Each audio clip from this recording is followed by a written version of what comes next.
Hi, I'm Brooke Hamilton, and I thought sisters were supposed to protect each other's hearts, not shatter them into a million pieces. Instead, on what should have been the happiest day of my life, my sister Claire turned my pregnancy announcement into a weapon against me.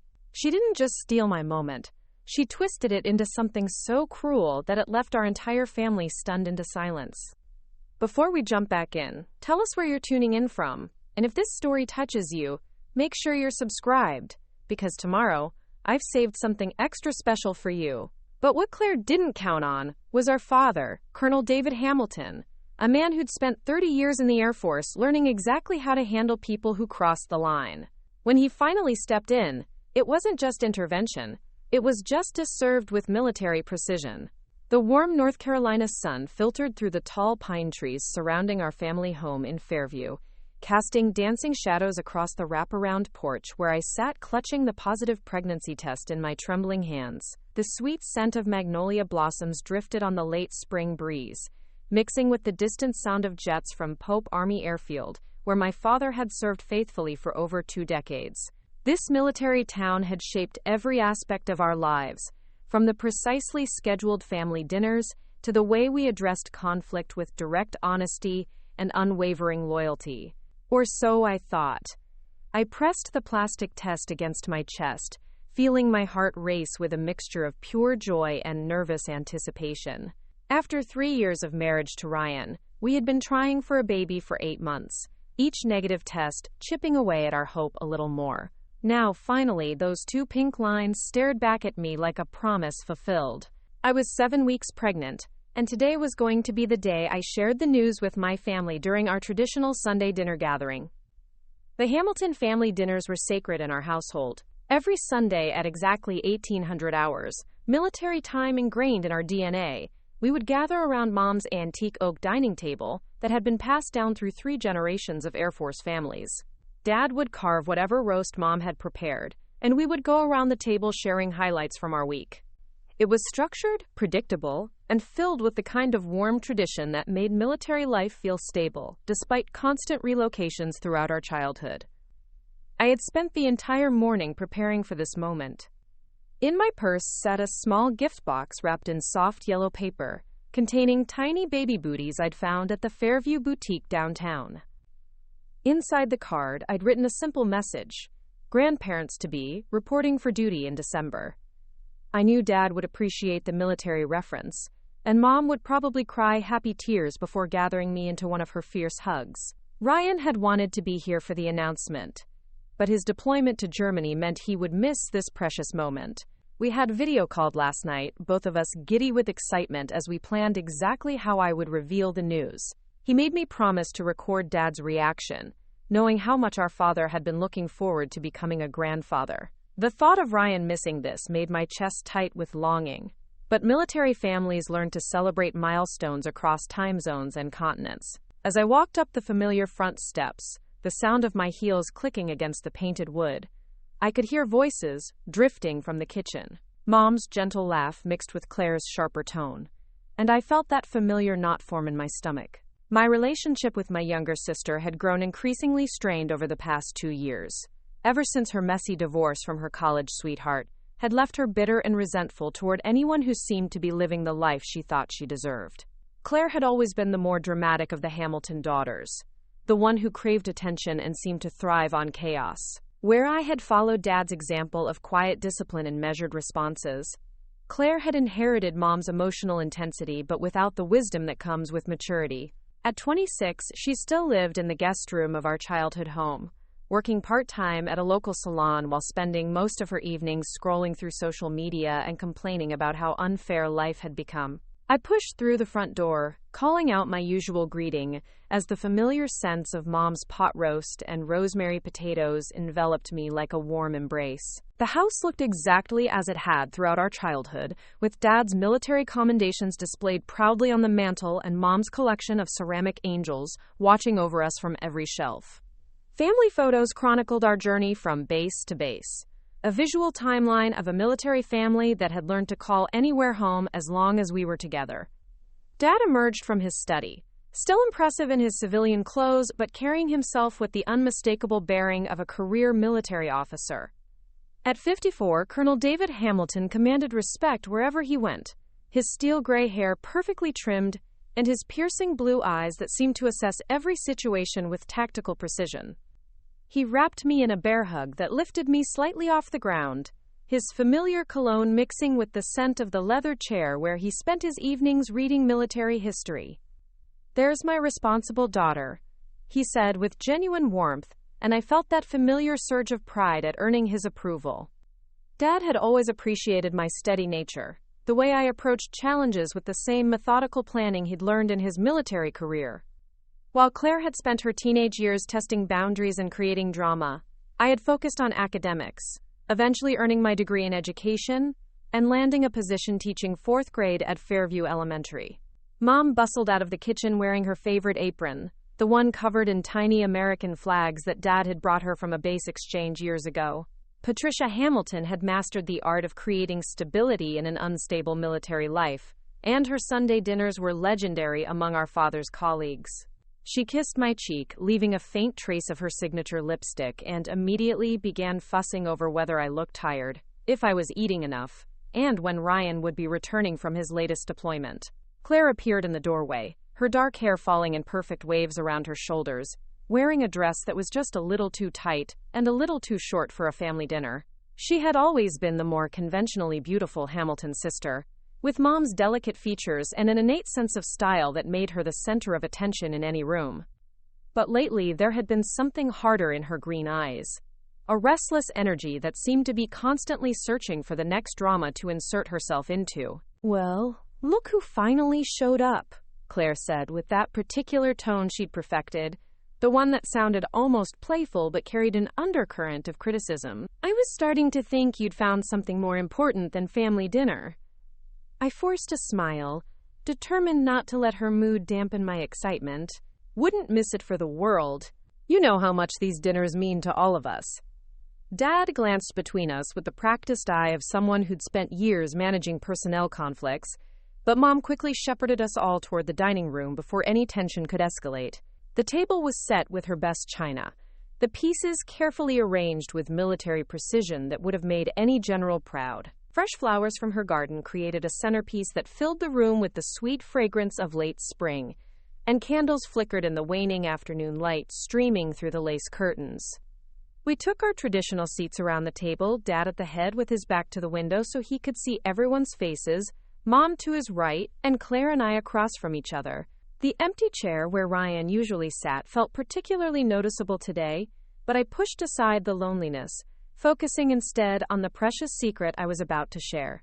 Dad led us in a brief blessing, his deep voice steady and reverent, as he thanked God for family, for Ryan's safety overseas, and for the many blessings we'd been given. When he finished, we began the familiar ritual of passing dishes and filling our plates, the conversation flowing easily between topics of local news, base gossip, and Mom's latest volunteer activities with the Officers' Wives Club. I waited until we'd finished our main course, my stomach too fluttery with excitement to eat much despite the delicious meal. When Mom began clearing plates and preparing to serve her famous apple cobbler, I excused myself to retrieve the gift box from my purse. My hands were shaking slightly as I returned to the dining room, and I could feel my heart hammering against my ribs as I approached the table where my family waited. "Before dessert," I said, my voice surprisingly steady, despite the butterflies dancing in my chest, "I have something special to share with you all."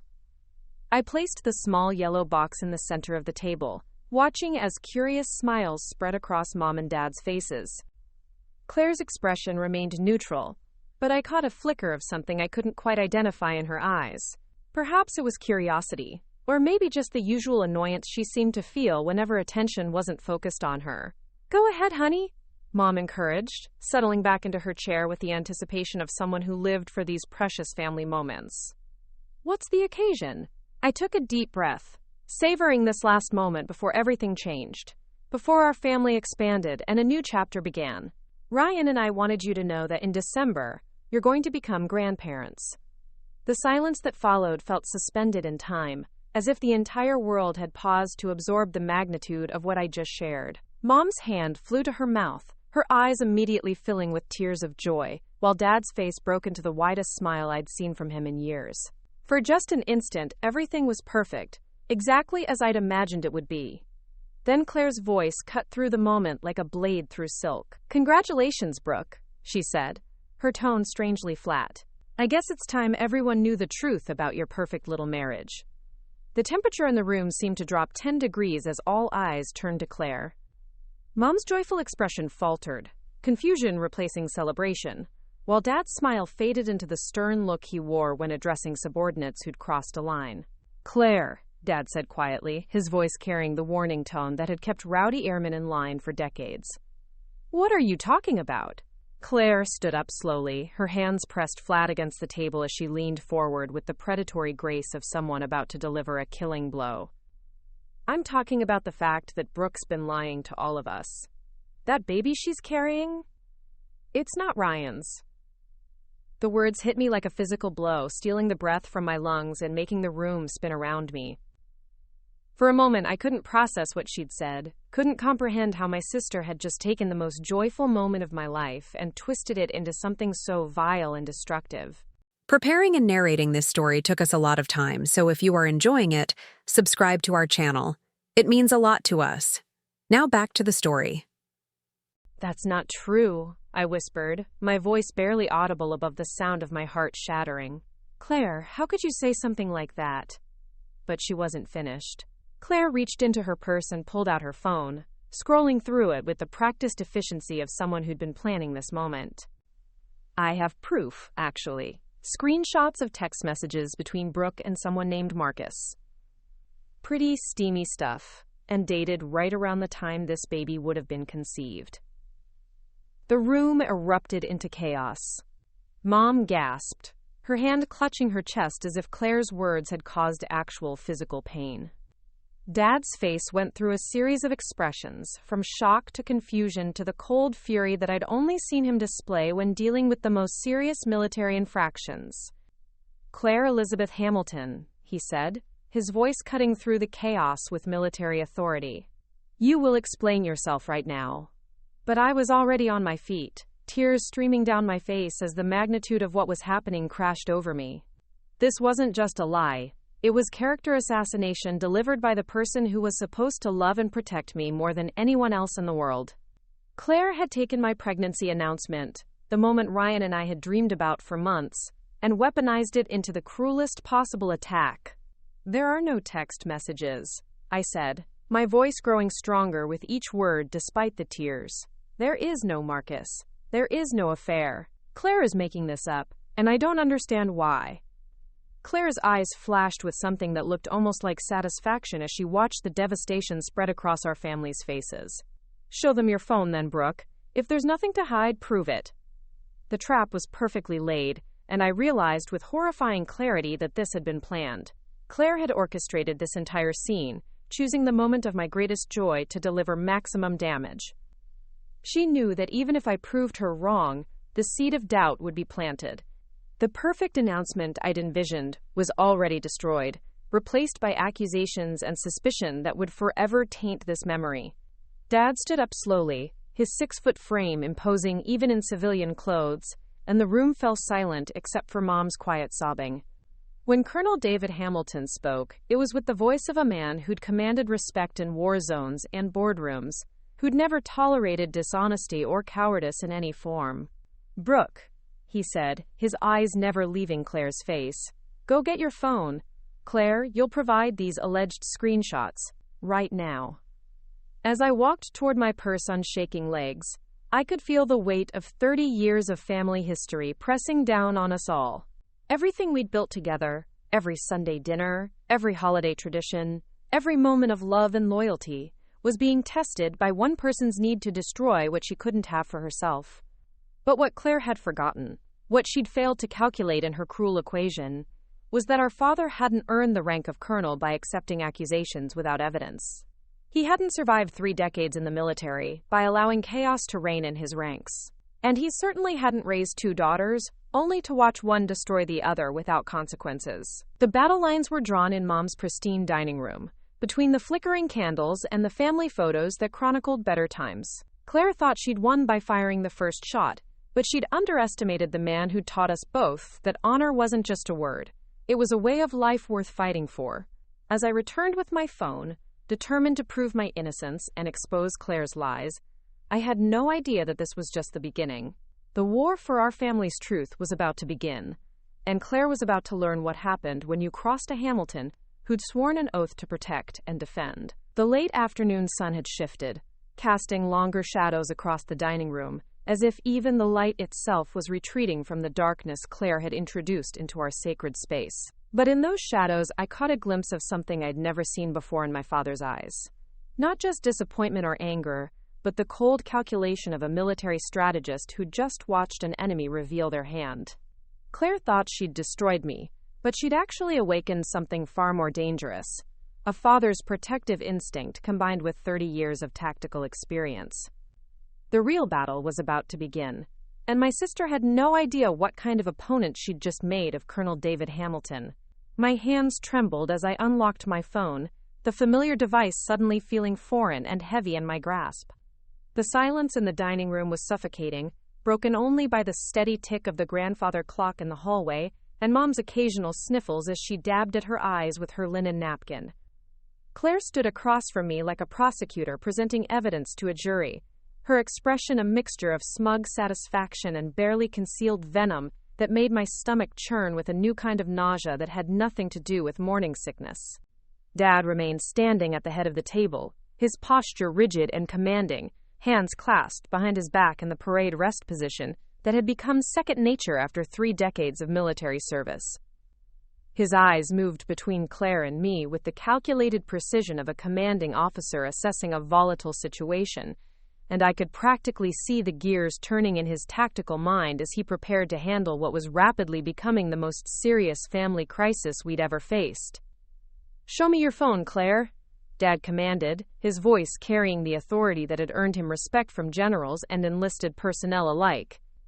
"If you have evidence to support these accusations, present it now." Claire's confidence flickered for just a moment, like a candle in a sudden breeze, but she quickly recovered and thrust her phone toward Dad with theatrical flair. "It's all right here," she declared, swiping through her screen with the practiced motion of someone who'd rehearsed this moment. "Screenshots, timestamps, everything you need to see what kind of person your precious Brooke really is." I watched in growing horror as Dad took Claire's phone, his weathered fingers scrolling through whatever fabricated evidence she'd concocted. His face remained impassive, years of poker games with fellow officers having taught him to never reveal his thoughts until he was ready to act. But I knew him well enough to recognize the subtle tightening around his eyes, the almost imperceptible clench of his jaw that meant he was processing information that didn't align with his expectations. "These messages," Dad said slowly, his voice measured and controlled, "show a conversation between someone named Brooke and someone named Marcus, discussing meeting at the Brass Monkey Cafe 3 months ago." He looked up at me, his blue eyes searching my face for any sign of recognition or guilt. "Do you know anyone named Marcus, sweetheart?" The question hit me like a slap, not because of what he was asking, but because of the way he asked it. There was no accusation in his tone, no assumption of guilt, just a father seeking the truth from his daughter. It was exactly the approach I should have expected from Colonel David Hamilton, but Claire's poison had made me momentarily forget that this man had always believed in evidence over emotion, facts over fiction. "No, Dad," I said, my voice stronger now as indignation began to replace shock. "I don't know anyone named Marcus. I've never been to the Brass Monkey Cafe without Ryan, and I certainly haven't been meeting strange men behind his back. These messages, whatever they are, they're not from my phone." Claire's expression shifted subtly, and I caught a glimpse of something that looked almost like panic before she quickly masked it with renewed aggression. "Of course you deny it," she said, her voice rising with false indignation. "You've always been Dad's favorite, always the perfect daughter who could do no wrong.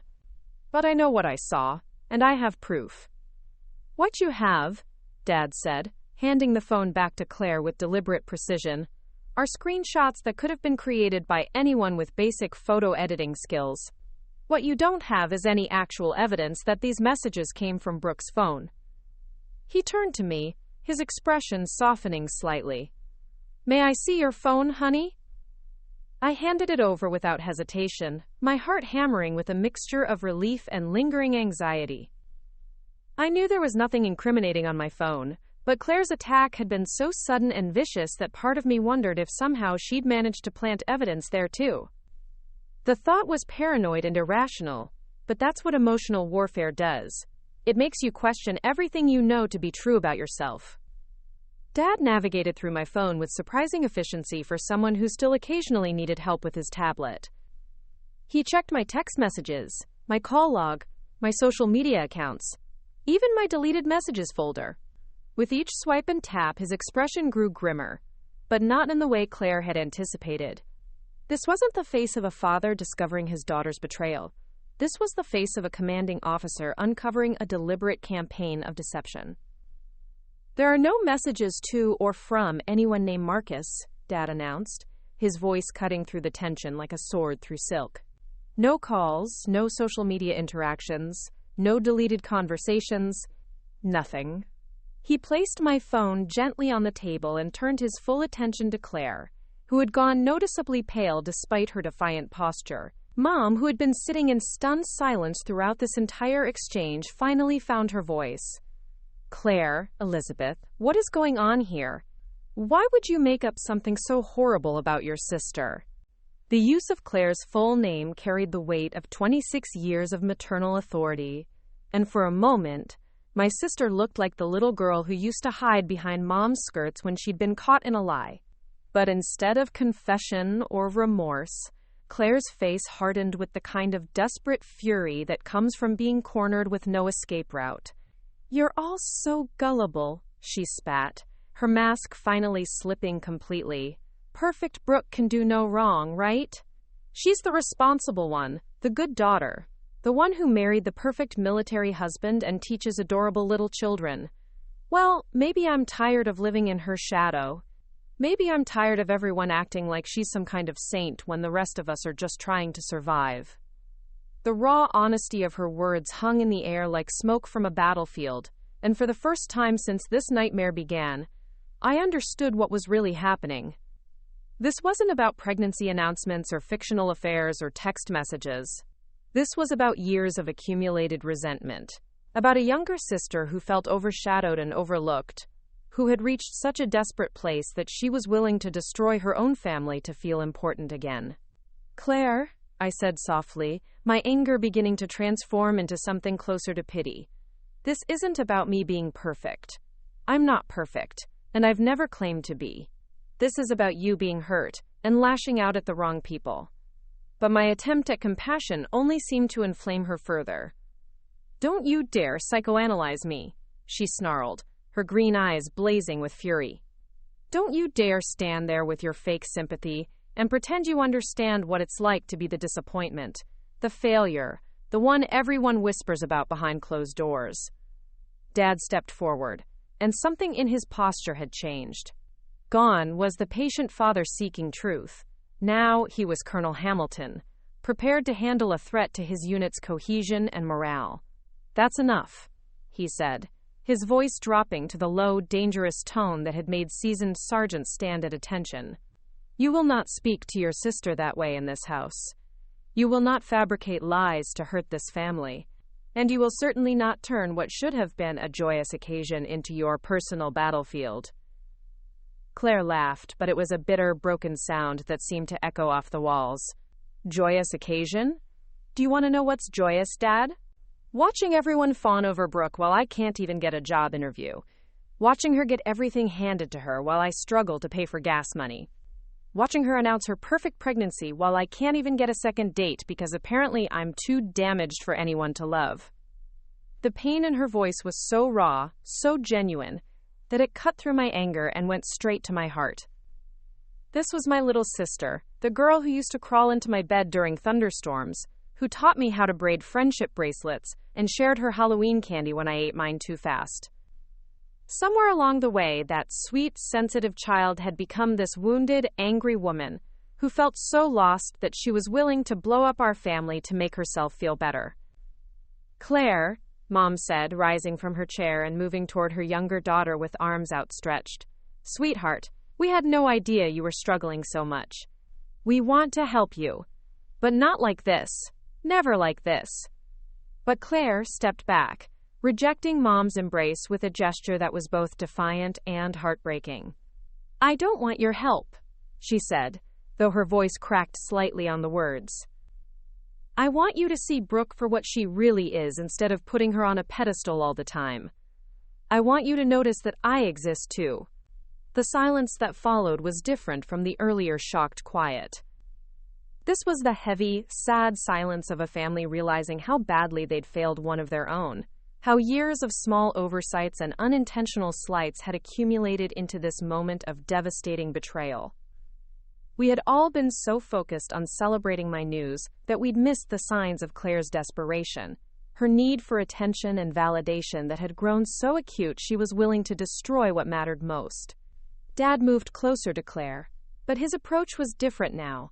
Not the advance of a commanding officer, but the careful approach of a father trying to reach a wounded child. Claire, look at me, he said, his voice gentler than it had been since this whole confrontation began. You exist. You matter. You are my daughter, and I love you more than you could possibly know. But what you've done here tonight is unacceptable, and there will be consequences.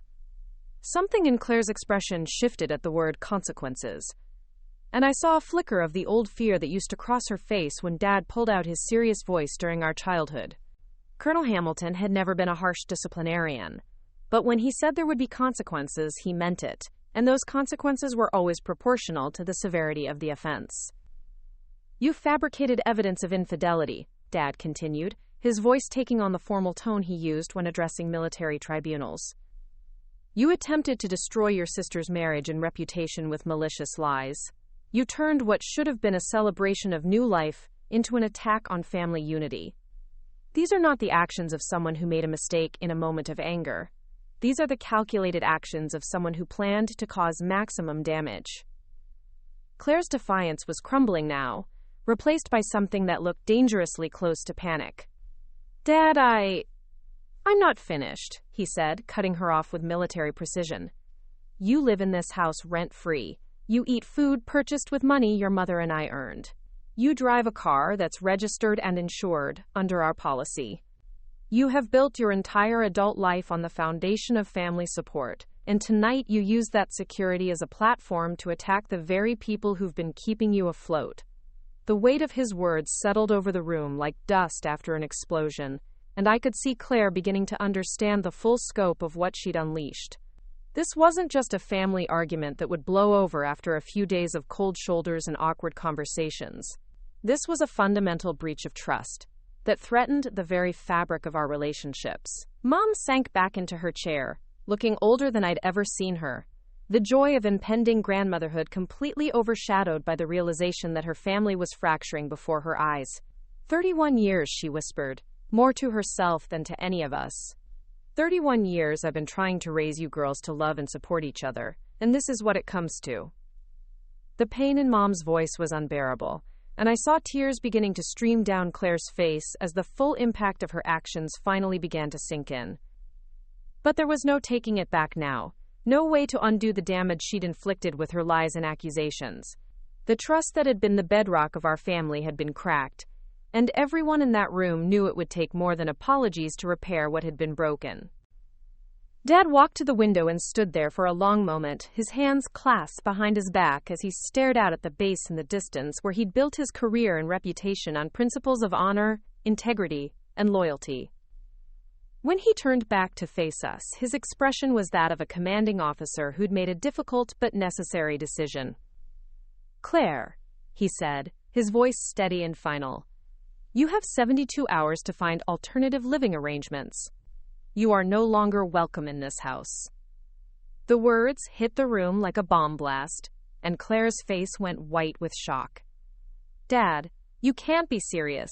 This is my home. You can't just kick me out because of one fight.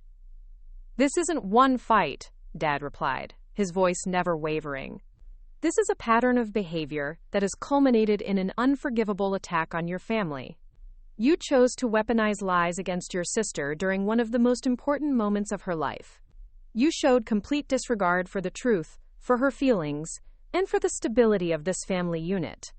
Those are not the actions of someone who deserves the privilege of living under my roof. Claire turned to Mom, desperation clear in her voice. Mom, please. You can't let him do this. Tell him he's overreacting. But Mom's face was etched with disappointment and sorrow that ran deeper than anger. Oh, Claire, she said, shaking her head slowly. What you did tonight. I don't even recognize the person who could fabricate something so cruel about her own sister. Your father's right. There have to be consequences. The finality in Mom's voice seemed to break something in Claire, and she collapsed into her chair, sobbing with the kind of desperate, gasping tears that come from realizing you've destroyed everything that mattered to you in pursuit of a moment's satisfaction. But even in her breakdown, there was something calculated about her grief, a performance quality that made me wonder if this too was just another manipulation attempt. Dad moved to stand behind Mom's chair, placing a protective hand on her shoulder as he continued to address Claire. You have family in Charlotte. Your Aunt Lisa has already told us she'd be happy to help you get back on your feet if you were willing to make an effort. This doesn't have to be the end of your story, but it is the end of your ability to use this family as a safety net while you launch attacks against it. I found myself thinking about all the warning signs we'd missed. All the moments when Claire's bitterness had bubbled to the surface, only to be smoothed over in the name of family harmony.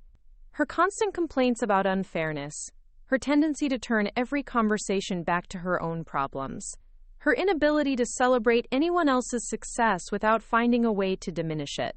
We'd all seen it, but we'd chosen to explain it away as temporary struggles rather than addressing the deeper issues. Brooke, Dad said, turning his attention to me, I owe you an apology. You came here today to share wonderful news, and instead you were subjected to a vicious attack that never should have happened under my roof. Your pregnancy should be celebrated, not used as ammunition in someone else's war. The kindness in his voice, after everything that had just happened, nearly broke me. I'd been so focused on defending myself against Claire's lies that I'd almost forgotten about the precious life growing inside me, the miracle that had started this whole evening. My hand moved instinctively to my still flat stomach, and I felt a fierce protective instinct surge through me. Thank you, Dad, I managed to say through the thickness in my throat. I just want this baby to grow up in a family where love doesn't come with conditions, where siblings protect each other instead of tearing each other down. Claire's sobs grew louder at my words, and she looked up at me with mascara-streaked cheeks and eyes full of something that might have been remorse. Brooke, I'm sorry, she whispered, her voice barely audible. I didn't mean for it to go this far. I was just so angry, so tired of feeling invisible. But I never wanted to hurt the baby. For a moment, I felt my resolve wavering. This was still my little sister, still the girl who'd helped me practice for spelling bees and covered for me when I accidentally broke Mom's favorite vase. But then I remembered the calculated cruelty in her voice when she'd delivered her lies, the satisfaction in her eyes when she'd seen the devastation on our parents' faces, and I knew that sorry wasn't enough. You didn't just hurt the baby, Claire, I said, my voice steadier than I felt. You tried to destroy my marriage, my reputation, and my relationship with our parents. You turned the happiest day of my life into a nightmare that I'll remember forever. Sorry doesn't fix that. Dad nodded approvingly at my words, and I could see the military strategist in him calculating the next moves. Claire, you have until Wednesday to pack your belongings and make arrangements. I'll provide you with first month's rent for an apartment, but after that, you're on your own. If you want to rebuild your relationship with this family, it will be on the basis of changed behavior, not empty apologies. The room fell silent except for Claire's diminishing sobs and the continued ticking of the grandfather clock. Outside, the sun was setting over the base, painting the sky in shades of orange and pink that should have been beautiful but instead felt like a backdrop for the end of something precious. Our family dinner tradition, 30 years in the making, had been shattered in a single evening by one person's inability to handle her own pain without inflicting it on others. As I sat there in the ruins of what should have been a celebration, I realized that this was just the beginning. Claire's eviction would be the first consequence, but rebuilding trust and healing the wounds she'd inflicted would take much longer. The pregnancy I'd been so excited to announce was now tainted with the memory of accusations and lies, and I knew that no matter how this resolved, our family would never be quite the same. But looking at Dad's unwavering stance and Mom's tearful but resolute support, I also understood something important. Sometimes love means setting boundaries, even when it's painful. Sometimes protecting the innocent requires holding the guilty accountable. And sometimes the strongest families are forged not in moments of easy harmony, but in the crucible of crisis, where everyone's true character is revealed. The battle for our family's soul was far from over, but as I watched my father stand firm in his principles and my mother choose difficult truth over comfortable lies, I knew we had the strength to survive whatever came next. Claire had started a war she couldn't win, and now she was about to learn what happened when you attacked a Hamilton family protected by a man who'd spent 30 years defending what he believed in. The next morning arrived gray and drizzling, the kind of North Carolina weather that matched my emotional state as I sat in my childhood bedroom at Mom and Dad's house, staring at the rain streaking down the windows. Ryan's deployment had left our small apartment feeling too empty and quiet, so I decided to stay the night after the disaster of Sunday dinner. Sleep had been elusive, interrupted by waves of nausea that I couldn't tell were from morning sickness or emotional turmoil. Claire had locked herself in her room after Dad's ultimatum, emerging only to slam doors and stomp around the house like a petulant teenager, rather than a 26-year-old woman facing the consequences of her actions.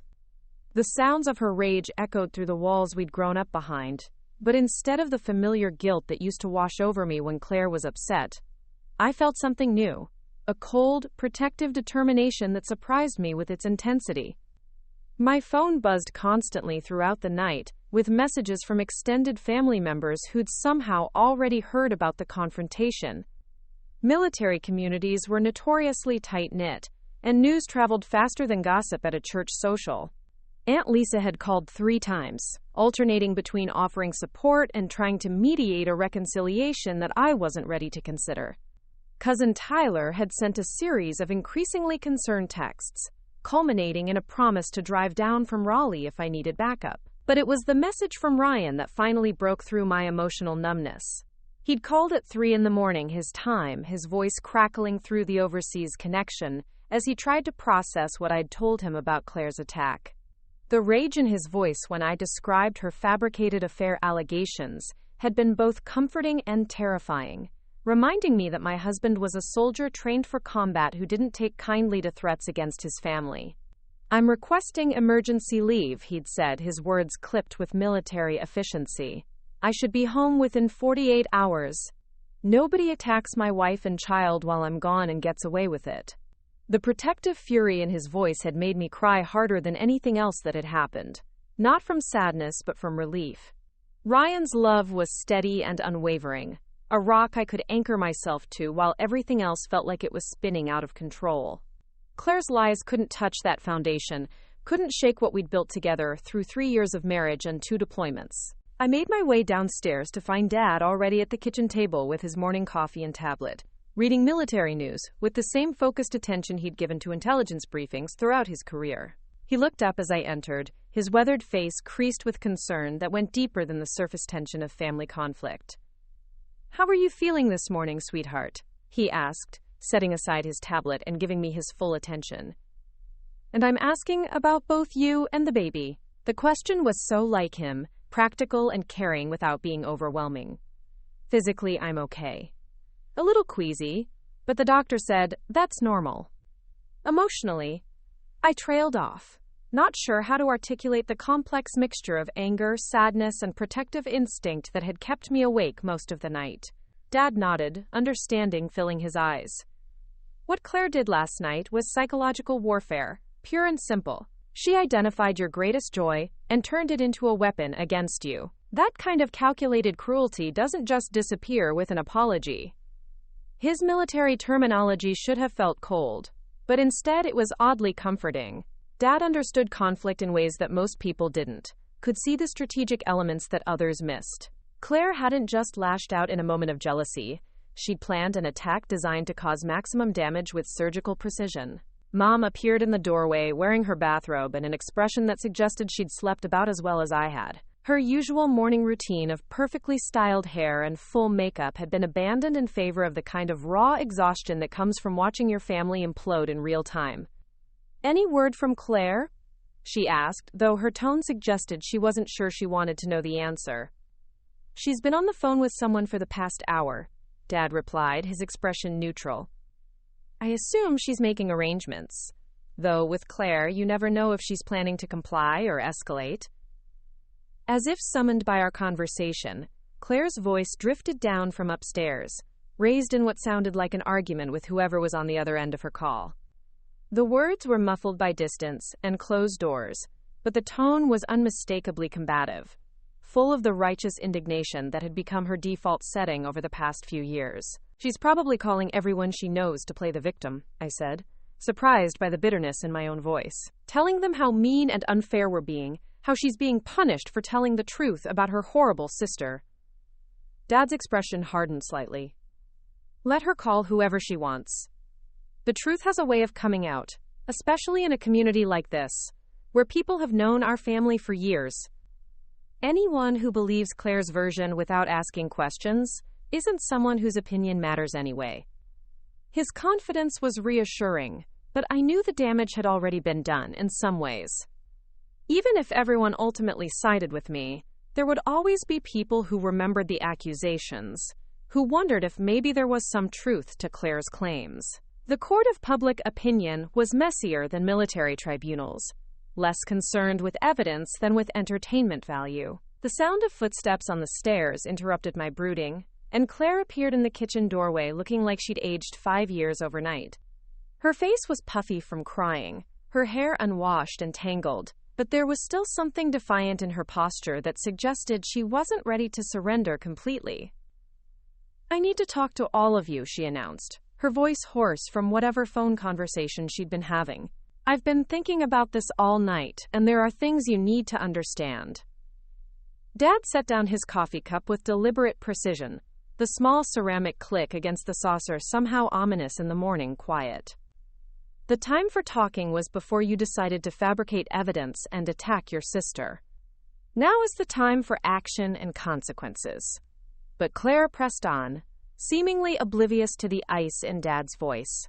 "You don't understand what it's been like for me, living in Brooke's shadow my whole life.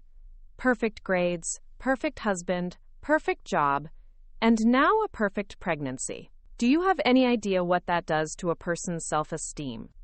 The words hung in the air like an accusation, and I felt my temper flare with the kind of protective rage that I was beginning to recognize as maternal instinct. "So because you're unhappy with your life, you decided to destroy mine? Because you feel overshadowed? You thought you'd create a scandal that would ruin my marriage and reputation?" Claire's face crumpled, but whether from genuine remorse or self-pity was impossible to tell. I didn't think it through. "I was just so angry, so tired of everyone treating you like you could do no wrong while I can't even get my life together. When you made that announcement, so happy and glowing, something just snapped inside me." Mom moved closer to Claire, her maternal instincts warring with her disappointment. "Sweetheart, being jealous is normal. Feeling overlooked or undervalued happens in every family. But what you did last night, fabricating an affair, trying to destroy Brooke's marriage during her pregnancy announcement, that's not jealousy, that's cruelty." "I know," Claire whispered, tears streaming down her face. "I know it was wrong, and I'm sorry, but I can't take it back now, and kicking me out isn't going to fix anything. It's just going to make everything worse." Dad stood up slowly, his full height and presence filling the kitchen as he addressed Claire with the kind of calm authority that had commanded respect from subordinates across 3 decades. "You're right about one thing. Kicking you out won't fix what you broke last night, but allowing you to stay would send the message that there are no real consequences for attacking this family, and that's not a precedent I'm willing to set."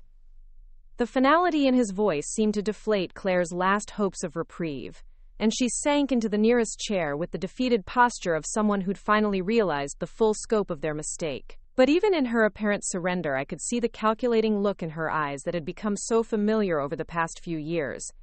The expression that meant she was already planning her next move. "Fine," she said, her voice taking on the martyred tone that had become her specialty. "I'll go. But don't expect me to disappear quietly. People are going to want to know why the Hamilton family suddenly kicked out their youngest daughter. They're going to ask questions, and I'm going to tell them the truth about what it's really like to be the disappointment in this perfect military family."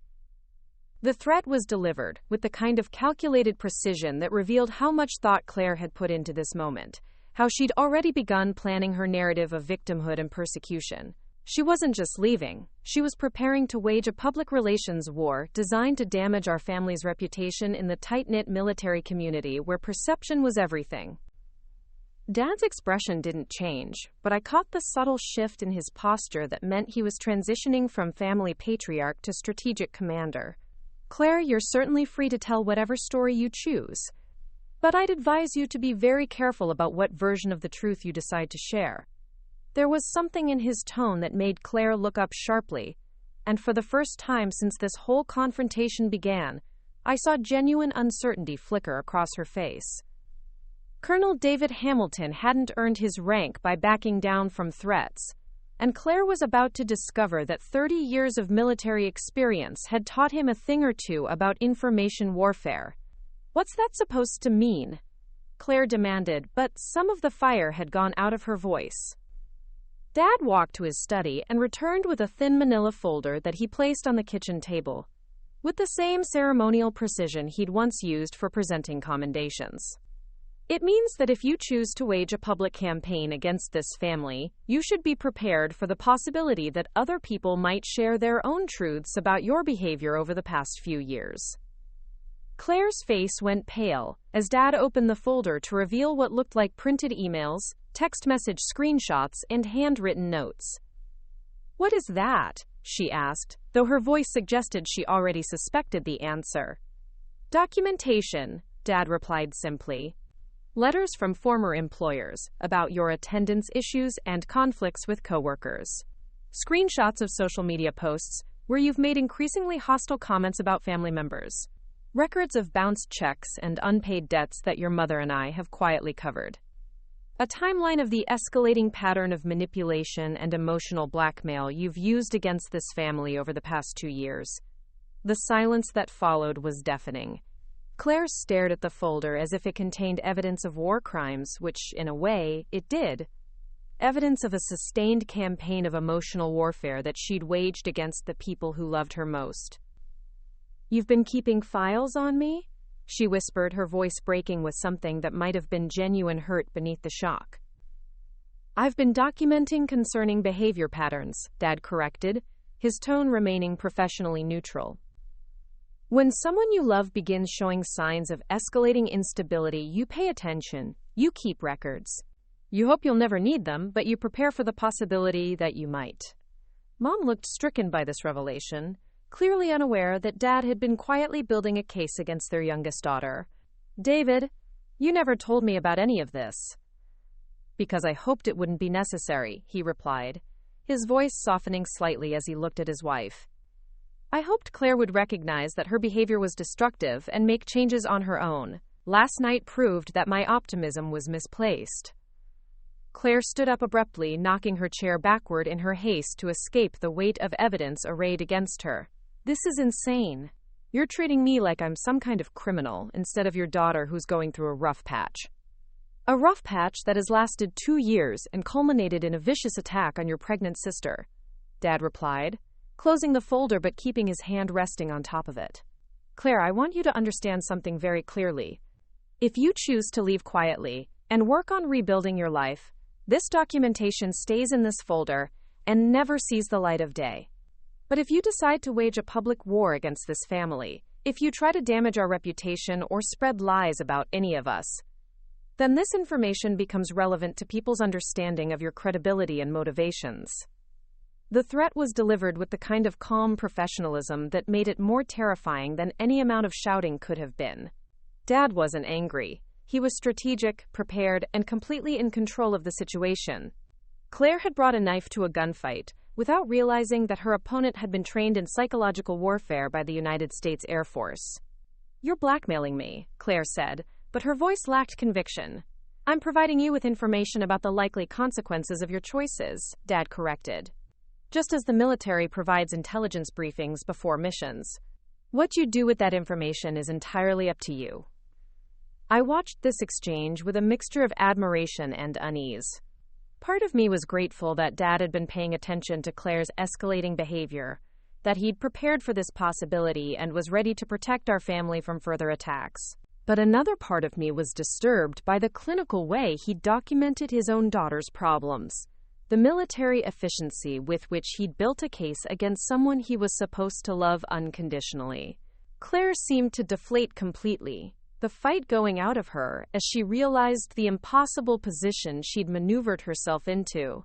Any public attack on our family would be met with devastating counterattack that would expose every ugly detail of her recent behavior. She'd painted herself into a corner with no escape routes except the one Dad was offering: quiet departure and the possibility of redemption through changed behavior. "I need to make some phone calls," she said finally, her voice barely above a whisper. "Figure out where I'm going to go." "Aunt Lisa called this morning," Mom offered gently. "She's expecting your call, and she's prepared to help you get back on your feet if you're willing to put in the effort." Claire nodded wordlessly and turned to leave the kitchen, but she paused in the doorway and looked back at me with an expression I couldn't quite read. "For what it's worth, Brooke, I really am sorry about the baby thing. I was angry, but I never meant to hurt an innocent child." The apology felt genuine, the first real emotion I'd heard from her since this whole nightmare began. But it was also too little, too late. She'd crossed lines that couldn't be uncrossed, broken trust that couldn't be easily repaired. Her regret about the baby didn't erase the calculated cruelty of her attack, or the devastating impact it had on what should have been one of the happiest moments of my life. "I believe you're sorry," I said carefully, "but sorry doesn't fix the damage. Sorry doesn't give me back the perfect pregnancy announcement I'll never get to have. Sorry doesn't undo the doubt you tried to plant in our parents' minds about my character and my marriage." Claire's face crumpled again, but this time I felt no urge to comfort her. The protective instinct that was growing stronger every day was focused entirely on the tiny life inside me and the family I was building with Ryan. Claire had chosen to make herself a threat to that family's stability, and now she was facing the consequences of that choice. After Claire disappeared upstairs to make her arrangements, the three of us sat in the kitchen surrounded by the wreckage of what had once been a close-knit family unit. The morning light streaming through the windows should have felt hopeful, but instead it illuminated the painful reality that some betrayals fundamentally change relationships in ways that can never be completely healed. "I keep thinking about when she was little," Mom said softly, staring into her coffee cup as if it might contain answers to impossible questions. "She was such a sweet child, always trying to help, always wanting to please everyone. When did that little girl become someone who could fabricate such horrible lies about her own sister?" Dad reached across the table to take Mom's hand, his weathered fingers intertwining with hers in a gesture that spoke of 31 years of marriage and shared challenges. "People change, Patricia. Sometimes life breaks them in ways that make them lash out at the people closest to them. We can love Claire and still protect ourselves from her destructive behavior." The wisdom in his words was hard-earned, the perspective of someone who'd spent decades managing personnel crises and understanding human nature in its most stressful moments. But it was also heartbreaking, the acknowledgement that love alone wasn't enough to save someone who was determined to destroy themselves and everyone around them. My phone buzzed with a text from Ryan. "Boarding my flight now. Be home tomorrow evening. Are you okay?" The simple question made my eyes fill with tears because it represented everything Claire had tried to attack. A marriage built on genuine care and concern. A partnership where someone actually worried about my well-being instead of seeing me as a target for their own frustrations. Ryan's love was uncomplicated and unconditional, the kind of foundation I wanted to build our child's life on. "He's coming home," I told my parents, and the relief in my voice was audible. "Ryan got emergency leave and he's flying back tonight." Dad nodded approvingly. "Good." A family crisis like this requires all hands on deck, and you shouldn't have to deal with Claire's aftermath while he's overseas. The word aftermath lingered in the air, heavy with implications about the work that lay ahead. Claire's departure would only be the beginning of healing from the damage she'd inflicted. There would be questions from friends and extended family, awkward conversations with people who'd heard rumors, and the ongoing challenge of rebuilding trust and normalcy in the wake of such a devastating betrayal. But as I sat there in my childhood kitchen, surrounded by parents who'd chosen to protect rather than enable, I felt something I hadn't expected. Hope. Claire's attack had been designed to destroy my happiness, but instead, it had revealed the strength of the family bonds that really mattered. Dad's strategic mind, Mom's unwavering moral compass, Ryan's protective love. These were the foundations that would carry us through whatever came next. The battle for our family's peace was far from over, but the opening moves had been played, and Claire was discovering that attacking a Hamilton family protected by a career military officer was a war she couldn't win. Her next choice would determine whether she learned from this defeat or escalated to even more destructive tactics, but either way, we were ready for whatever came next. Tuesday afternoon brought with it the kind of humid tension that precedes thunderstorms, and I could feel the electricity in the air matching the volatility brewing within our house. Claire had spent the morning making arrangements with Aunt Lisa, her voice alternating between grateful humility and barely contained resentment as she negotiated the terms of her temporary refuge in Charlotte. Through the thin walls of our childhood home, I could hear fragments of conversations that revealed just how extensively she was already rewriting the narrative of recent events. "It's not fair," she said during one call, her voice carrying clearly through the heating vents that connected our rooms. "I made one mistake, and now they're treating me like I'm some kind of monster. You should have seen how cold Dad was, like I wasn't even his daughter anymore." The selective memory and victim mentality were so perfectly clear that I almost felt sorry for whoever was listening to her carefully edited version of events. She had a gift for recounting stories in ways that cast her as the misunderstood protagonist, while conveniently omitting the parts where her behavior had been inexcusable. It was a skill that had served her well throughout childhood when explaining broken vases or missing homework, but the stakes were much higher now. I was folding laundry in my old bedroom when Mom knocked softly on the door, her face bearing the kind of exhausted worry that seemed to have become permanent over the past day. "Honey, we need to talk about something. Your father's gotten some calls from the base, and there are complications we didn't anticipate." The serious tone in her voice made my stomach clench with anxiety that had nothing to do with morning sickness. "What kind of complications?" Mom sat down on the edge of my bed, her hands twisting the wedding ring that had been a constant on her finger for 31 years. "Claire called Colonel Morrison's wife this morning. She told Helen a very different version of what happened Sunday night, and now there are rumors circulating through the Officers' Wives Club that could affect your father's standing in the community." The implications hit me like a physical blow. Dad's reputation was everything in the military community, built over decades of exemplary service and unimpeachable character. If Claire was spreading lies that called his judgment or family leadership into question, it could impact not just his social standing, but his remaining years of service and his eventual retirement benefits. "What exactly did she tell Mrs. Morrison?" I asked, though I dreaded the answer. "According to Helen, Claire claimed that your father had always favored you unfairly, that he'd thrown her out of the house without even listening to her side of the story, and that the whole family had ganged up on her because she'd discovered some uncomfortable truths about your marriage." Mom's voice was steady, but I could see the pain in her eyes as she recounted each calculated lie. The strategic nature of Claire's attack became crystal clear. She hadn't just called a random family friend, she'd contacted the wife of Dad's immediate superior, someone whose opinion carried significant weight in the tight-knit military hierarchy. Colonel Morrison was Dad's commanding officer, and Helen Morrison was the unofficial queen of the base social structure. If Claire could plant seeds of doubt about Dad's character in Helen's mind, those doubts would spread through the community like wildfire. "She's escalating," I said, the words coming out flat and cold as I processed the full scope of Claire's strategy. Dad gave her an honorable way out, and instead she's chosen to wage war against his career and reputation. Mom nodded, her expression grim. "Your father's in his study right now, figuring out how to respond. This isn't just family drama anymore, Brooke. This is an attack on everything he's built over 30 years of service.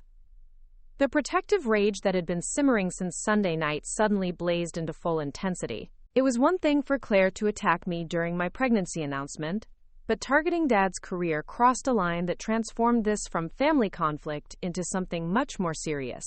She was threatening not just our emotional well-being, but our financial security and social standing in the only community we'd ever truly belonged to. I found Dad in his study, surrounded by the memorabilia of a distinguished military career, commendations, unit photos, and the kind of organized efficiency that had become second nature after 3 decades of service. He was on the phone with someone, his voice carrying the clipped professionalism that meant he was in full colonel mode, dealing with a crisis that required tactical thinking and careful maneuvering. "Yes, sir, I understand your concern," he was saying, his free hand tapping a pen against his desk in a rhythm that betrayed his underlying tension. "I appreciate you bringing this to my attention directly, rather than letting rumors fester. Perhaps we could schedule a meeting to discuss the situation in detail." When he hung up, Dad looked older than I'd ever seen him, the weight of protecting both his family and his career etched in the lines around his eyes. "That was Colonel Morrison," he said without preamble. "Helen shared Claire's story with him, and he wanted to give me an opportunity to provide my perspective before things get out of hand." "What are you going to tell him?" I asked, settling into the leather chair across from his desk, where I'd spent countless hours as a child, listening to him explain everything from homework problems to life lessons. Dad leaned back in his chair, his strategic mind clearly working through options and consequences, with the same methodical approach he'd used to plan military operations. "I'm going to tell him the truth, backed up by the documentation I've been keeping. But Brooke, you need to understand something. This isn't just about clearing my name anymore. Claire has forced this situation into the public arena, and that means we can't simply handle it as a private family matter." The implications of his words sent a chill down my spine. "You're going to use the folder, aren't you? The documentation you showed Claire this morning." "Claire made a strategic error," Dad said, his voice taking on the analytical tone he used when discussing military tactics. "She assumed that threatening my reputation would give her leverage, that I'd be willing to compromise to protect my career. What she failed to consider is that her attack only works if her credibility remains intact." I watched him pull out the manila folder and begin organizing its contents with the same precision he'd once used for mission briefings. Each document was labeled and dated, creating a timeline of Claire's increasingly erratic behavior that painted a picture no reasonable person could ignore. There were screenshots of social media posts where she'd made increasingly hostile comments about family members, copies of emails from former employers documenting attendance problems and conflicts with coworkers, and records of financial irresponsibility that Mom and Dad had quietly covered for months. "This feels so clinical," I said, watching him work. "Like you're building a case against your own daughter." Dad looked up at me, and for a moment, the military mask slipped to reveal the pain of a father who'd been forced to choose between protecting his family and protecting his troubled child. "Brooke, I've spent the last 2 years hoping that Claire would recognize her problems and seek help. I've provided support, made excuses, and absorbed the consequences of her poor choices because I believed that love and patience would eventually reach her." He paused, staring down at a particularly damning email from Claire's former supervisor detailing her habit of creating drama among coworkers. "But what happened Sunday night proved that my approach wasn't helping her. It was enabling her to escalate to even more destructive behavior. Sometimes the most loving thing you can do for someone is to let them face the full consequences of their actions." The wisdom in his words was hard-earned, the perspective of someone who'd seen how untreated problems could metastasize into career-ending disasters. Military life had taught him that small character flaws, left unchecked, could grow into major security risks or mission failures. Claire's pattern of manipulation and emotional warfare wasn't just a family problem. It was a fundamental character issue that required decisive intervention. My phone buzzed with a text from Ryan. "Landed in Charlotte. Driving straight to you. ETA 6 p.m. The simple message filled me with relief so profound that I felt tears starting to gather in my eyes. Ryan's presence would provide the emotional support I needed to navigate whatever came next, but more importantly, his return would demonstrate to our community that my marriage was solid, despite Claire's fabricated allegations. "Ryan's almost here," I told Dad, and he nodded approvingly. "Good timing.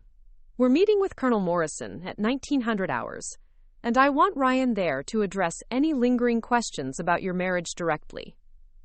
Dad's strategic mind was already planning the encounter, anticipating questions and preparing responses with the thoroughness that had made him successful in his military career. The afternoon crawled by with the kind of anticipatory tension that made every normal activity feel surreal. I tried to focus on mundane tasks like organizing baby clothes and researching pediatricians, but my mind kept returning to the battle being waged for our family's reputation. Claire's lies were already spreading through the military community's social networks, each retelling, adding new embellishments and distortions that moved us further from the truth. At 4:30, the sound of car doors slamming in the driveway announced that Claire's departure was finally underway. I watched from my bedroom window as she loaded suitcases into Aunt Lisa's car with the kind of dramatic flair that suggested she saw herself as a tragic heroine being driven into exile by cruel relatives. Even in defeat, she couldn't resist playing to an audience, her posture and expressions carefully calculated to evoke maximum sympathy from any neighbors who might be watching. Aunt Lisa looked uncomfortable as she helped load boxes, clearly torn between family loyalty and growing awareness that she was being manipulated into enabling Claire's victim narrative. Lisa had always been the peacemaker in our extended family, the one who smoothed over conflicts and encouraged forgiveness, but even she seemed to understand that this situation was different from the usual family squabbles. Mom stood on the front porch, her arms wrapped around herself as if trying to hold together the pieces of her shattered heart. Watching your child leave under these circumstances had to be agony, even when you knew it was necessary. 26 years of maternal love don't just disappear because someone makes terrible choices, and I could see the internal battle playing out on Mom's face as duty warred with devotion. Claire paused at the car door and looked back at the house one final time, her expression cycling through emotions like a broken kaleidoscope. For just a moment, I thought I saw genuine regret flicker across her features, a glimpse of the sister I'd once loved without reservation. But then her face hardened with the familiar mask of righteous indignation, and she climbed into the passenger seat without a backward glance. As Aunt Lisa's car disappeared down the tree-lined street, I felt a complex mixture of relief and sadness settle over me. Claire's physical presence had been a constant source of tension and anxiety, but her absence also marked the end of our family as we'd known it. The holidays would be different now, the traditions we'd built over decades forever, altered by her choices and their consequences. Dad appeared in the doorway as I watched the empty driveway. "How are you holding up?" "I keep thinking about Christmas morning when we were kids," I said, not taking my eyes off the street where Claire's car had vanished. "Remember how excited she used to get? She'd wake up at 5 in the morning and bounce on our beds until we agreed to go downstairs and open presents." "I remember," Dad said softly, moving to stand beside me at the window. "She was such a joyful child, so full of life and possibility. I keep wondering where we went wrong, what we could have done differently to prevent this outcome."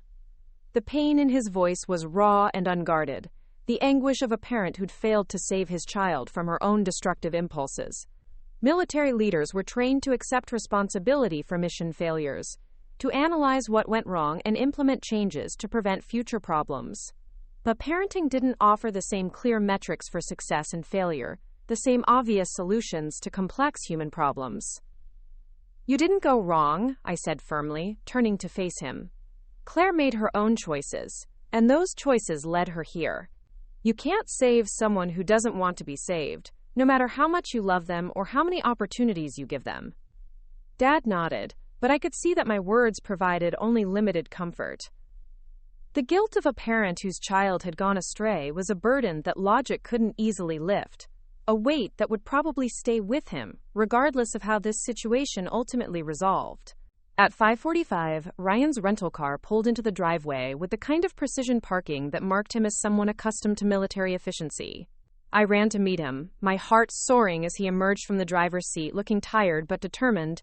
His uniform slightly wrinkled from the long journey, but his posture still carrying the confident bearing of a soldier who'd traveled halfway around the world to protect his family.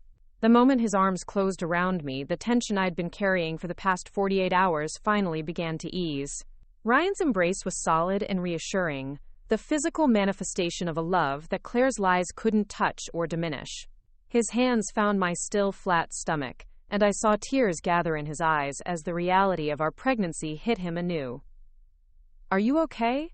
he whispered into my hair, his voice rough with emotion and exhaustion. "Both of you?" "We're okay now that you're here," I replied, meaning every word. Ryan's presence changed the entire dynamic of our situation, transforming it from a family crisis that I was weathering alone into a challenge we would face together as a united front.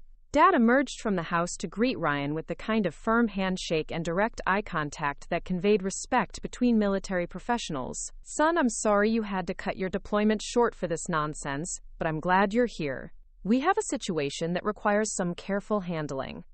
"Sir, with respect, protecting my wife and child isn't nonsense," Ryan replied, his voice carrying the quiet authority of someone who'd served in combat zones and understood the importance of defending what mattered most. "Whatever Claire has done, whatever lies she's spreading, we'll handle it together." The confidence in his voice, the immediate assumption that we would prevail against whatever challenges lay ahead, reminded me why I'd fallen in love with this man in the first place. Ryan didn't just offer emotional support, he brought strategic thinking and unshakable determination to every battle he faced. As we walked into the house together, I caught sight of ourselves reflected in the hallway mirror, a military family preparing to defend their honor and reputation against an internal threat. We looked different than we had just days ago, harder somehow, forged by crisis into something stronger and more unified. Claire's attack had been designed to break us apart, but instead, it had revealed the unbreakable bonds that held us together when everything else fell apart. The meeting with Colonel Morrison was scheduled for 7 o'clock, less than an hour away. Dad disappeared into his study to make final preparations while Mom bustled around the kitchen, channeling her nervous energy into preparing coffee and arranging cookies as if we were hosting a social visit rather than defending against character assassination. Ryan and I sat at the kitchen table, his hand covering mine as we discussed strategy and prepared for questions that might arise about our marriage.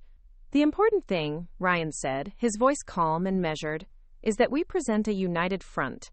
Claire's entire strategy depends on creating doubt about our relationship, about whether this baby is mine, about whether you're the person they've always believed you to be. If we show them a strong, committed couple who's excited about their first child, her lies collapse under their own weight." His military training was evident in the way he approached the problem, identifying the enemy's objective and developing countermeasures to neutralize their advantage.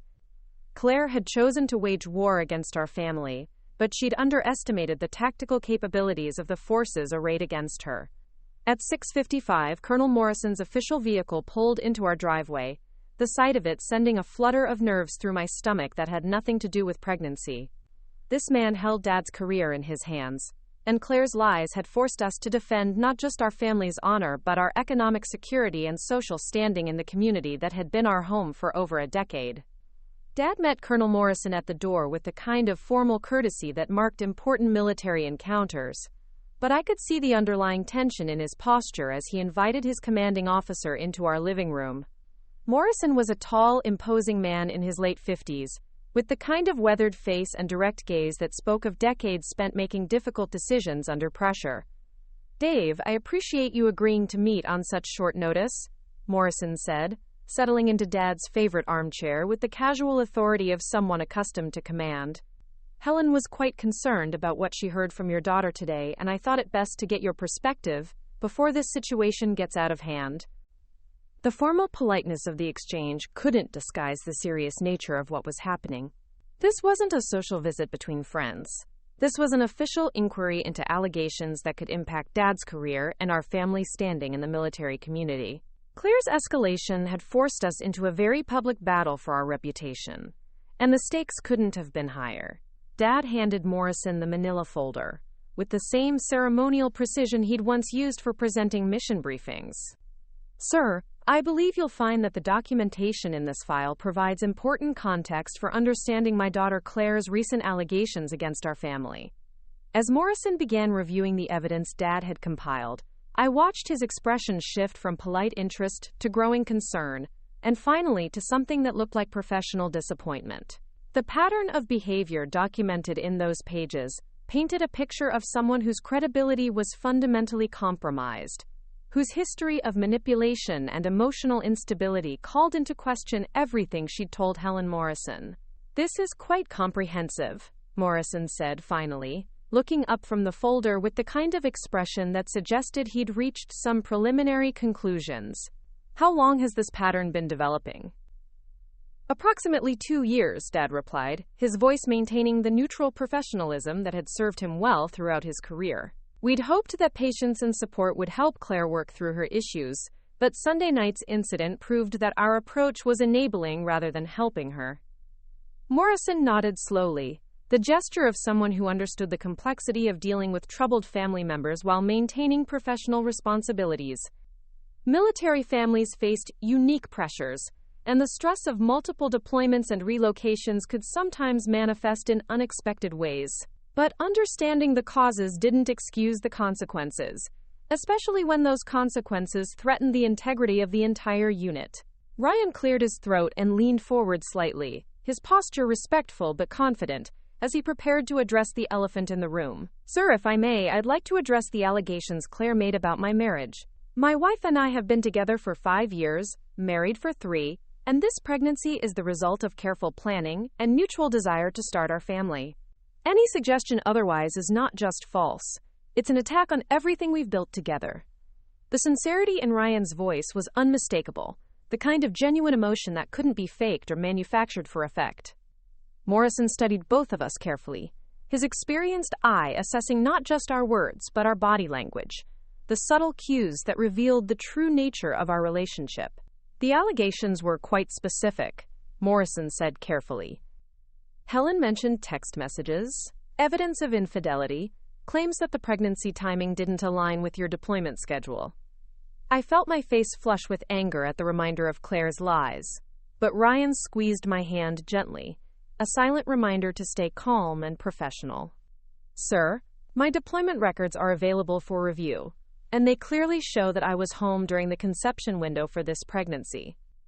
As for text messages, we're prepared to provide our phone records for examination if necessary to disprove these allegations." The offer to submit to such scrutiny was risky, but it demonstrated our confidence in the truth and our willingness to be transparent about our private lives, if that's what it took to clear our names. Morrison seemed to appreciate the gesture, his expression softening slightly as he recognized the sincerity of our response. "That won't be necessary," he said, closing the folder and setting it aside. "The pattern documented here provides sufficient context for understanding the source and credibility of these allegations.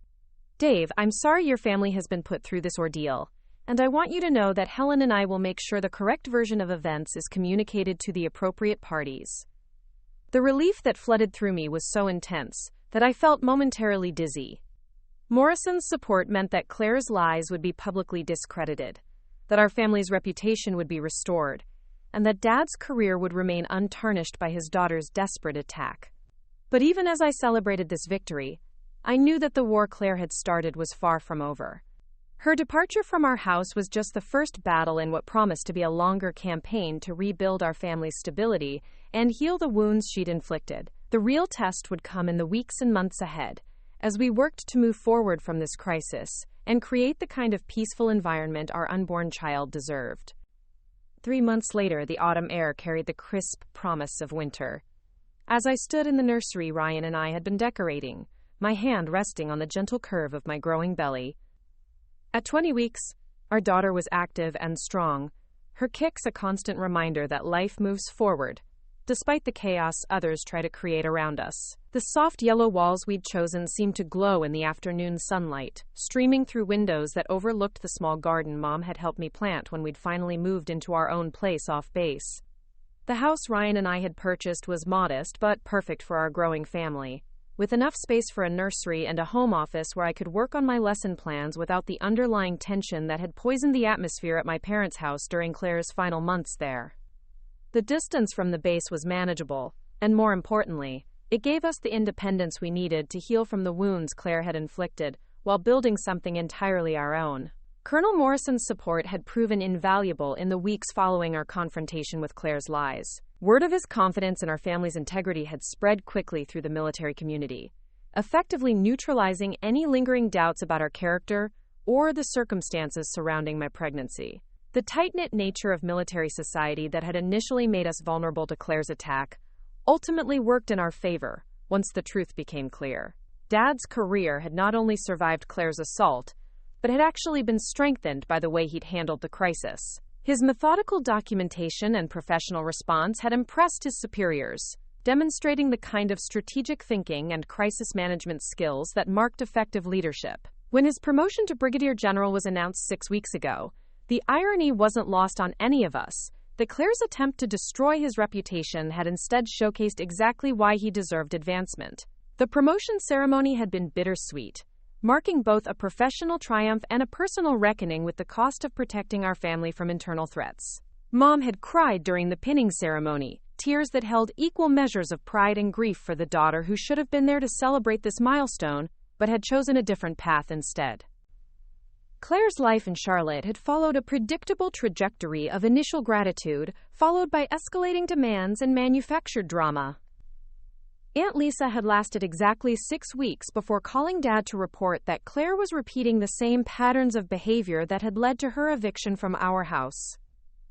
The final straw had come when Claire attempted to turn Lisa's teenage daughters against their mother by claiming that the whole family was conspiring to keep her down. "She's not the same person we remember from childhood," Lisa had said during a painful phone conversation with Dad, her voice heavy with disappointment and exhaustion. "I've tried everything I can think of to help her, but she seems determined to burn every bridge and blame everyone else for the consequences." Claire's departure from Lisa's house had marked her transition from family problem to estranged relative, a status that brought its own complex mixture of relief and sorrow.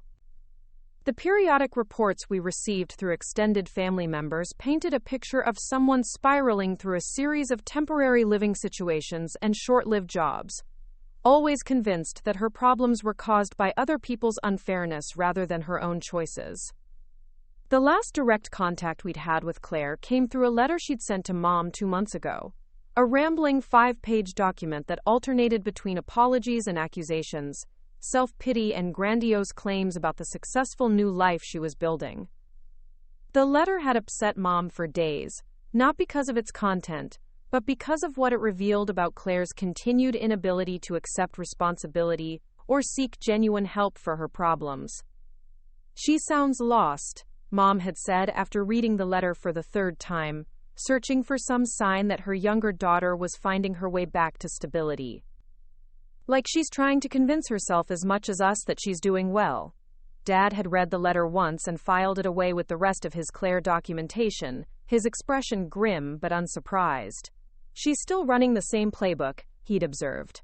"Blame everyone else, play the victim, make grand promises about change without actually doing the work required to change."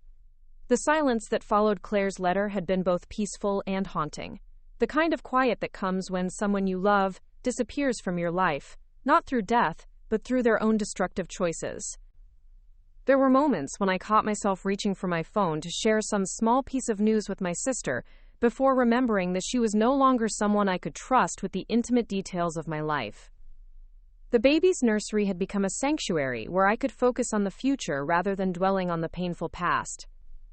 Ryan and I had spent countless evenings assembling furniture and hanging pictures, each small task a declaration of faith in the family we were building together. The mobile hanging above the crib played a gentle lullaby that had become the soundtrack for my evening routine of talking to our daughter about the world she would soon enter. "Your daddy is coming home from his training exercise tomorrow," I told my belly as I settled into the rocking chair Mom had bought us, a family heirloom that had soothed 3 generations of Hamilton babies.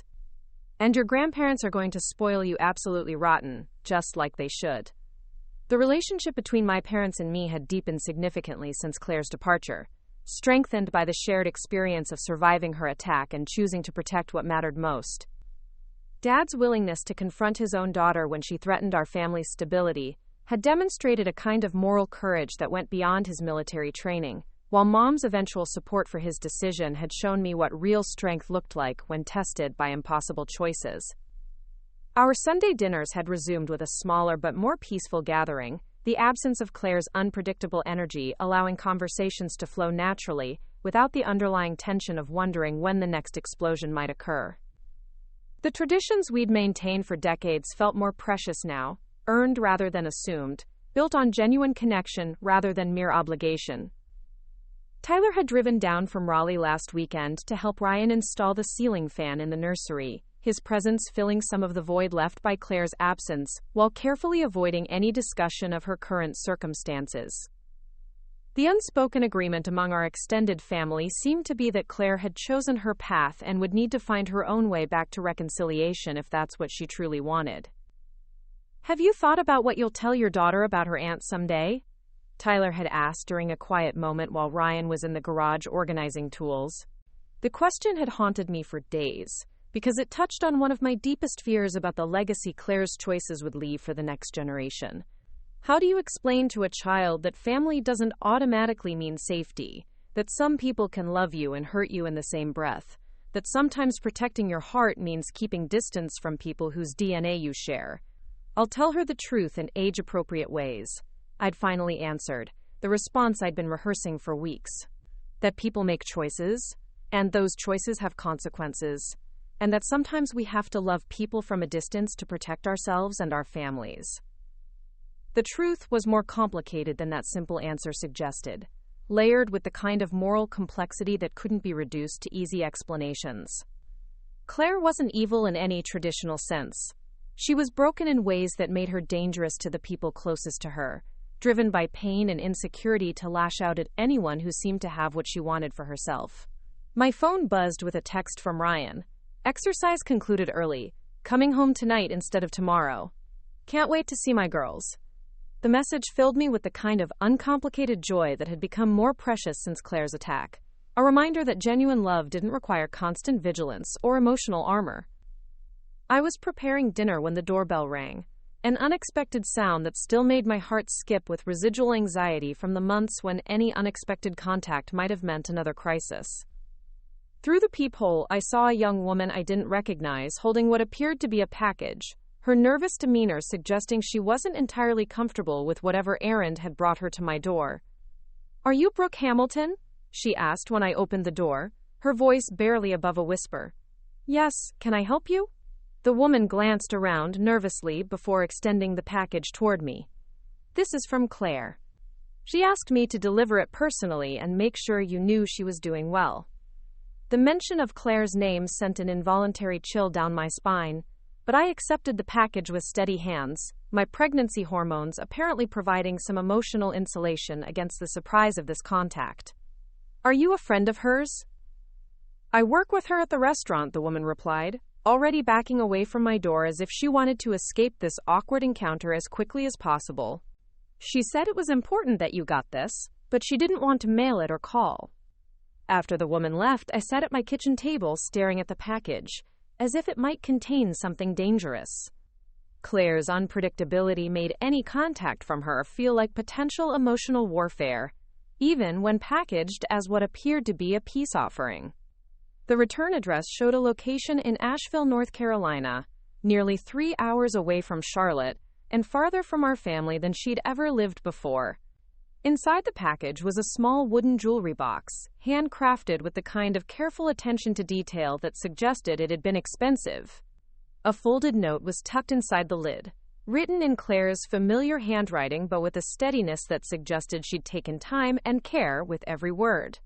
"Brooke," the note began, "I know I have no right to send you anything, or to expect forgiveness for what I did.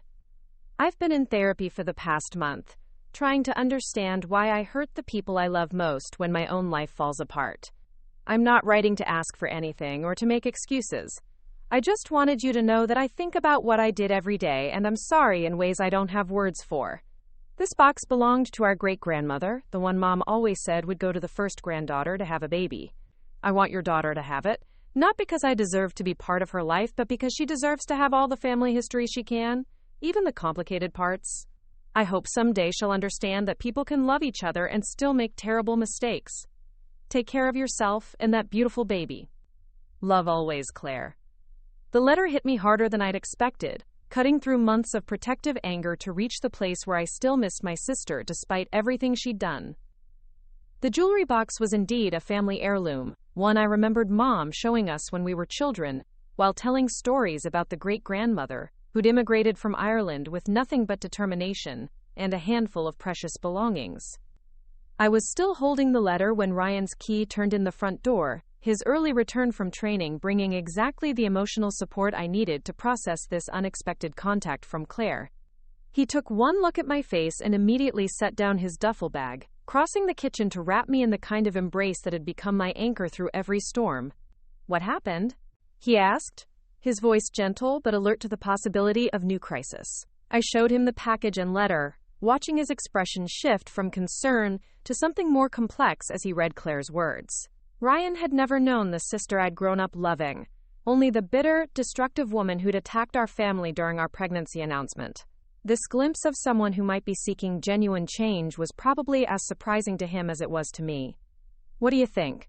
I asked after he'd finished reading.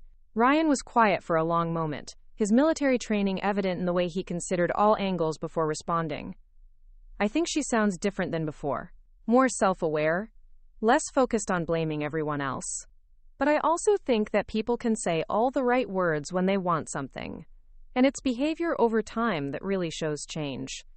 His measured response was exactly what I needed to hear, acknowledging the possibility of Claire's growth, while maintaining appropriate caution about trusting someone who'd proven herself capable of calculated deception. The therapy Claire mentioned was encouraging, but it would take sustained effort and demonstrated change before any of us could consider lowering our guard. "I want to believe she's getting better," I said, running my fingers over the smooth wood of the jewelry box. "But I also can't forget what she's capable of when she feels cornered or desperate." "You don't have to choose right now," Ryan pointed out, his hand finding its familiar place on my growing belly. "You can hope she's changing while still protecting yourself and our family. Those two things aren't mutually exclusive." That evening, I called Mom and Dad to tell them about Claire's package and letter, knowing they deserved to know that their estranged daughter was apparently still alive and possibly seeking help for her problems. Dad's response was characteristically measured, pleased that Claire might be addressing her issues, but cautious about reading too much into a single gesture. "I hope she's genuine about getting help," he said, his voice carrying the weight of someone who'd been disappointed by Claire's promises before. "But until we see sustained change over months or years, not just words in a letter, we need to maintain appropriate boundaries." Mom's reaction was more emotional, tears evident in her voice, as she processed this first sign that Claire might be finding her way towards something healthier. "Do you think she really misses us?" Mom asked, the question revealing the pain of a mother whose child had chosen estrangement over accountability. "I think she misses the security we provided," I replied carefully. "But I'm not sure she misses the responsibilities that come with being part of a family. Real change would mean accepting that relationships require giving as much as taking." 6 weeks later, as I prepared for my baby shower surrounded by friends and family who'd supported us through Claire's attack and its aftermath, I realized that my sister's absence had taught me something important about the difference between blood family and chosen family. The women gathered in Mom's living room to celebrate our daughter's approaching arrival were united not by genetics but by genuine care and mutual support. Kelsey had driven down from Virginia Beach, taking leave from her own military spouse duties to help coordinate the party. The wives from Ryan's unit had contributed homemade decorations and carefully chosen gifts that reflected their understanding of military family life. Even Mrs. Morrison had stopped by with a beautiful handmade quilt and warm congratulations that reinforced our family's restored standing in the community. As I opened gifts and listened to advice about everything from sleep schedules to diaper-changing techniques, I felt surrounded by the kind of love that Claire had always claimed she wanted but had never been able to accept when it was offered. These relationships were built on reciprocity and respect, qualities that Claire had never learned to value over her own immediate emotional needs. "This is what family really looks like," I whispered to my belly as I unwrapped a tiny pink dress that would fit our daughter in her first weeks of life. People who choose to love and support each other, who celebrate your joys and help carry your burdens without keeping score. The jewelry box Claire had sent sat on my dresser at home, a tangible reminder that some relationships exist in a space between love and loss, hope and heartbreak.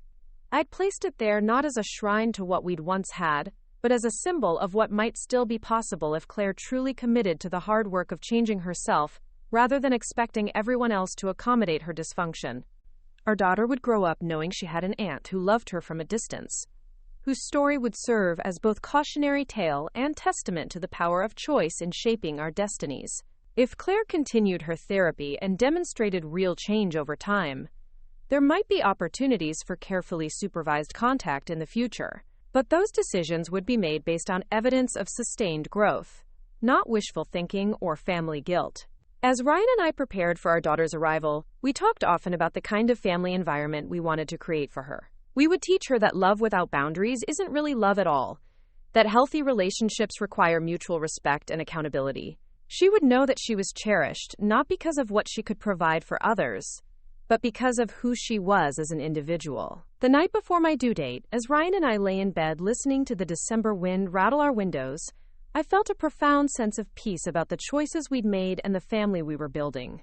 Claire's attack had been designed to destroy our happiness, but instead it had forced us to become stronger, more intentional about protecting what mattered most.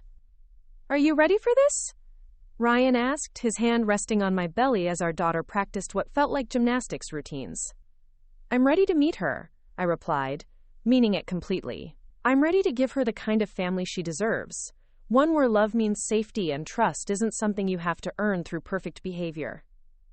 Our daughter arrived 18 hours later, perfect and healthy, with Ryan's dark hair and what the nurses swore were my stubborn chin. As I held her for the first time, feeling her tiny hand curl around my finger with surprising strength, I understood that Claire's greatest gift to our family hadn't been the jewelry box she'd sent, but the clarity her betrayal had provided about what really mattered. This tiny person in my arms would grow up knowing she was wanted, protected, and valued for exactly who she was. She would learn that families are built through daily choices to love and support each other, not through obligation or guilt.